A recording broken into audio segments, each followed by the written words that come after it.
دانشگاه دولتی مالیه و اقتصاد تاجیکستان همچون مؤسسه تحصیلات عالی کسبی با مقصد عملی نمودن سیاست دولتی در ساحه معارف و آماده نمودن متخصصان بلندپایه ساحه مالیه و اقتصاد دائما در جستجو و تطبیق راه و اصولهای نوی تعلیم، ثمرناک بلند برداشتن صفت تحصیلات و تکمیل دانش و جریان تعلیم و تربیه می باشد. دانشگاه اساساً متخصصان ساحه مالیه، اقتصاد، حقوق، ایتی تکنولوژی ها را آماده می سازد.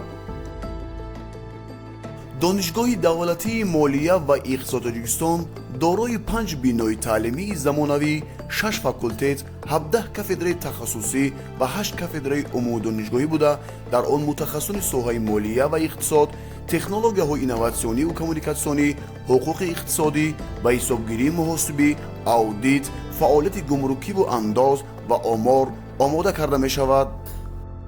دانشگاه فعالیت تعلیمی و علمی را در زینه‌های زیرین عملی می نماید: زینه اولی تحصیلات عالی بکالوریات، زینه دومی تحصیلات عالی ماگیستراتورا، اسپیرانتورا، دکترانتورا و دکتر PhD.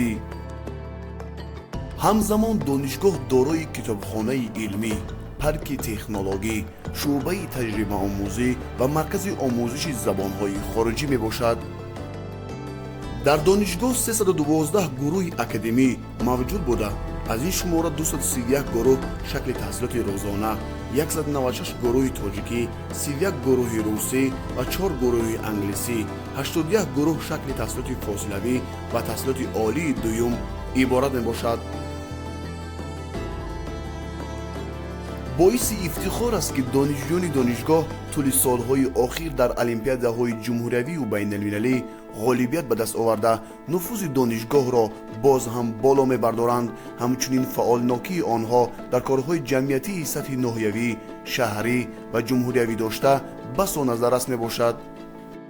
عین حال در دانشگاه 20 دکتر علم، 130 نامزد علم، 211 معلم کلان و اسیستنت، در عموم 355 آموزگار و زیاد از 9000 دانشجو درس می‌دهند. برای در سطح بلند گذراندن مشغولیت‌های نظریوی و عملی در برابر عالمان شناخته جمهوری و دیگر آموزگاران و جریان تعلیم، کارمندان متخصصان با تجربه از وزارت مالیه جمهوری تاجیکستان، وزارت رشد اقتصاد و سوادای جمهوری تاجیکستان و دیگر ساختارهای دولتی و غیر دولتی جلب کرده می‌شوند. دانشگاه برای تقویت بخشیدن دانش‌های آموزگاران همیشه چاره‌اندیشی نموده به کورس‌های بازآموزی، آموزشی و تکمیل اختصاص در داخل و خارج کشور در سطح ضروری براه مانده طبق نقشه استادان را سفربر می‌نمایند. در دانشگاه شورای دیسرتاسیونی فعالیت نموده شماره زیادی آموزگاران دانشگاه رساله نامزدی خود را با موفقیت حمایت نمودند. دانشگاه در ریتینگ مؤسسه‌های تحصیلات عالی کسبی از جانب اگنتی نظارت در ساحه معارف و علمی نزد پرزیدنت جمهوری تاجیکستان برگزار کرده شده است مقام چهارم را استوار نگاه داشت. دانشگاه دارای صنفخانه‌های آزمایشگاه‌های تعلیمی بوده. جریان درسی عملی دانشجویان در آنها گذرانده می‌شوند. از جمله آزمایشگاه گمرکی، 2 صنفخانه 1S محاسبات، آزمایشگاه امانات بانک و صنفخانه اقتصاد رقمی که در آنها تمام شرایط تعلیم مهیا گردیده است. دانشگاه از روی 46 اختصاص زمانوی به طلبات بازار مهنت جوابگو طبق برنامه بکالور، ماگیستر، اسپیرانتورا، دکترانتورا و دکتر PhD متخصصان و کارمندان علمی و آموزگاری را تیار می‌کند. دانشگاه دارای کتابخانه علمی زمانوی بوده. در آن 2 تالار خوانش و 1 تالار کتابخانه الکترونی با 120 کامپیوتری با شبکه اینترنت پیوست برای استادان و دانشجویان دانشگاه خدمت می‌رساند. خزینه کتابخانه دانشگاه زیاده از 115,000 نسخه کتاب و فاند الکترونی کتاب‌ها 870,000 را تشکیل می‌دهد.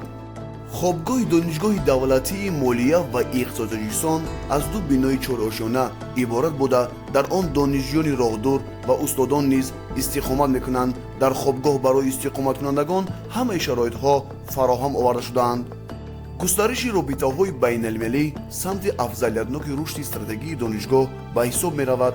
در سالهای اخیر دانشگاه زیاده با 120 مؤسسه تحصیلات عالی کسبی بیرون از جمهوری همکاری می‌نماید. در دانشگاه نظام تبادل اکادمی دانشجویان با دانشگاه‌های خارج کشور бароҳ монда шудааст ки дар доираи он донишҷӯёни донишгоҳ имкон доранд дар хориҷи кишвар таҳсил намоянд. дар донишгоҳ мунтазам чорабиниҳои фарҳангӣ, маърифатӣ гузаронида мешавад ки ба ташаккули маърифати ватанпарастӣ, худшиносӣ ва худогоҳии донишҷӯён таъсири мусбат мерасонад. бояд қайд кард ки дастаи ҳунарии донишҷӯёни донишгоҳ дар ҳар як чорабинии бошукӯҳи донишгоҳ фаъолона иштирок намуда бо барномаҳои беҳтарин рӯҳи тамошобинонро болида мегардонанд.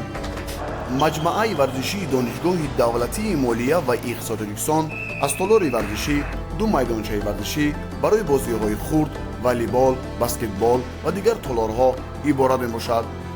бо шарофати соҳиби истиқлол гардидани ҷумҳурии Тоҷикистон имконияти ташкил намудани дарсҳои босифат дар тамоми синфхонаҳо, тахтаҳои электронӣ, проекторҳо ва планшетҳои девориву баннерҳои экранӣ муҷаҳҳаз гардонида шуданд. айни ҳол 1220 адад компютер ва 150 адад ноутбук мавриди истифода қарор доранд. раёсат ҳайати илмии омӯзгорони донишҷӯёни донишгоҳи давлатии молия ва иқтисоди Тоҷикистон дар фаъолияти ҳамарӯзаи худ дастуру супоришҳои асосгузори сулҳу ваҳдати миллӣ, пешвои миллат, президенти ҷумҳурии Тоҷикистон муҳтарам Эмомалӣ Раҳмонро сармашқи кори худ намуда, аз он мефахранд ки пешвои миллат ба донишгоҳ қадам раҷа намуда аз шароити донишгоҳ дидан намуданд. ҳамчунин дар паёмашон дар бораи доштани беҳтарин шароити донишгоҳи давлатии молия ва иқтисоди Тоҷикистон суханронӣ карданд. донишгоҳи давлатии молия ва иқтисоди Тоҷикистон ояндаи дурахшони шумо довталабони азиз.